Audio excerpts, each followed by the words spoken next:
Guys, how is your con so far? Wonderfully weird. How's yours? Anybody find a good deal on Spider-Man issue 74? Not yet. Are there comics here? Snatch it up.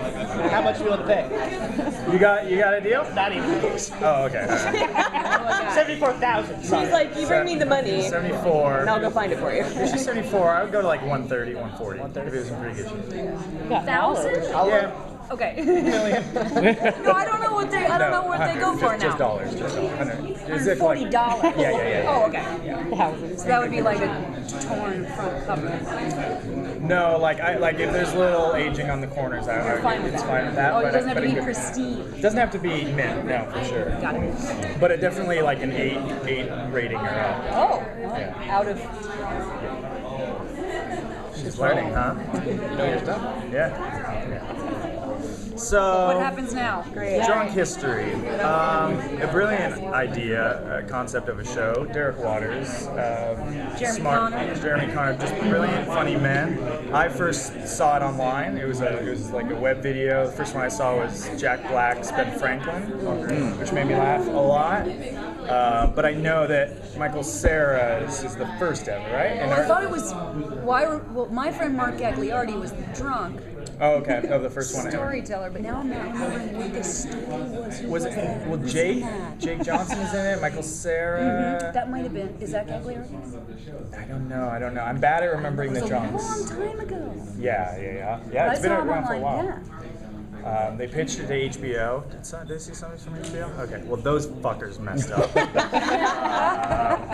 Comedy Central wisely swooped in because really they are kind of the brand of progressive comedy. I think right now. Shane Schumer, King Deal, Workaholics, Idiot Sitter coming to a TV show near you, starring Jillian Bell, Charlotte Newhouse, who are both Groundlings. I came from the Groundlings Theater.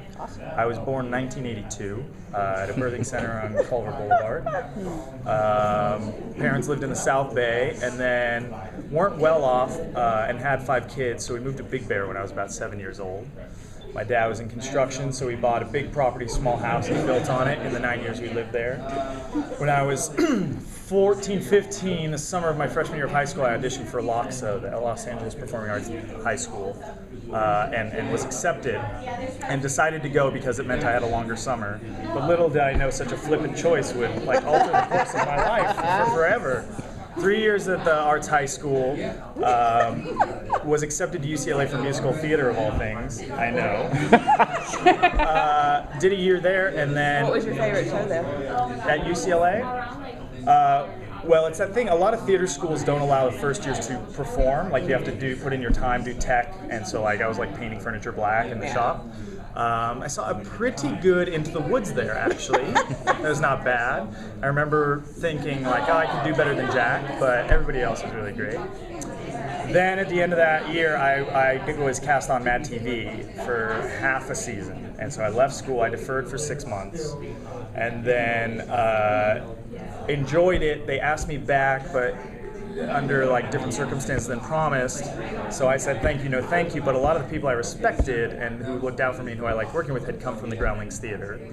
Michael Hitchcock from the Christopher Guest films, Michael McDonald, obviously. Will Ferrell. O'Brien. In terms of the people who have been there. It's a pretty illustrious alumni. Good company. How has that prepared you for playing history in this manner? This is truly, I've done 3 reenactments, 1 for each season of Drunk History. It is the best gig. What did you do this year? This year I did Bobby Fischer. Oh, yes. Yeah, Oh, it was really Who fun. was your drunk? Rich Fulcher. Oh, great. Oh, the He's best. Fantastic. He is truly the best. He's hilarious. Yeah. How does that influence you? How the storyteller, how does that influence you? Whoever tells the story, how does that influence you as an I do actor? mostly drunk storytelling. Okay, Yeah. yeah. I played Grover Cleveland's mother-in-law in one episode. Meaty role. Meaty role. Exactly. No. Okay. No. But I got to wear a wig. Awesome. But it's hard to match up you hear it a few times, and you're phenomenal at That's it. nice It's of a you. real gift. I mean, it's a peculiar gift to be able to hear someone slurring through a sentence and get it and mouth it properly. Yeah. It's very high pressure. I was really nervous. Oh really? Yeah. So I feel like was it easier to be the storyteller? Oh, it's easier to be drunk and talking than have to match your mouth moving to a pre-existing recording. Do you have any tricks? Well, so you can go so big. Like that's why, like seeing Jack do it first is great because he's very, animated, and I have a tendency to go big. You'll learn that about me in our time together. And so it's the thing where you can play the energy, even if it's not perfect. You can be doing, you know what I mean? Yeah. If you distract with every all your appendages and everything, then that helps a little bit. But it's also musical. And what I love the show because I think it's like a brilliant combination of comedy, which I love, but also just human culture forever. Drinking and telling stories is what human beings have done forever, and so to mash the two is so great, and it's a fun process to perform it, but all pressure's off for making any choice because all the work has been done for you, and that's the best. And you listen to it and you hope for like a stutter or a word being said in the wrong way because you can like play with that. How often do you listen to it before you actually do They'll it? send you a longer video of it, so they'll send you like a 12-minute version that ends up being 7, 8 maybe, and then just the audio file. But when you're filming it, they have a speaker system there, and they just start playing it on a loop while Play they're it setting over and up. over again. Yeah. And then when they're ready to roll, everyone gets into place. They say action and they start, and everyone's just hoping to get it on time. Yeah. You know what I mean? Because there will usually be more than one person talking while the camera's moving, and everyone needs to hit it right. And I think they can Zeus it a little bit. I think they can. Yeah, There's exactly. this, I don't even know what it's called. It's called Liquid TV, a liquid app or something where they can sneak out a couple of frames so that if you start a little bit late, Oh, they interesting. can sneak out some frames so it looks like you're starting right on. And so, because I got so nervous, they were like, we can, and I was like, oh, really? Oh, okay. Then the pressure was off. Now, when you're with your stories, are you a history buff? Is that something that did you know? I'm more of a drinking Drink buff. buff, cool. Yeah. and a fabulist and a bullshitter. So, I love history, Derek. I asked Derek for 3 years through Mark Gagliardi if I could do one, reenact or be the drug. And then when it got on Comedy Central, Derek was like, "Yeah, let's get you drunk." But how far ahead of time? How far ahead of time do you start drinking before they start filming? The first year I did it, I did the Kellogg Brothers and the story of H.H. Holmes. And he was a serial killer, not funny. Well, he also killed kids. But I told 2 stories in one day. Oh. So they said start drinking at 3 in the afternoon. The medic shows up at 4. You're a little sozzled. They give you a breathalyzer. You start setting up lights. And then I started telling the story. Now, the second story I started telling at midnight. Nobody wants to be that drunk that long, unless you're like a careerist. So the second story, I was so angry and saying to Derek, I'm like, God, is this fucking over here?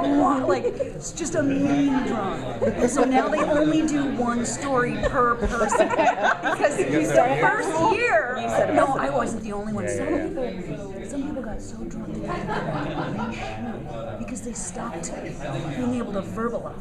Like they actually couldn't speak. Derek told me. It's fascinating since it's been like become a corporate thing and like Comedy Central's paying to produce it. They have to have a medic. Somebody's hired to stay with them overnight. To stay. Oh, I didn't get that. Oh dear. No one's listening. Is that true? Yeah. Maybe you have to be further gone. Maybe.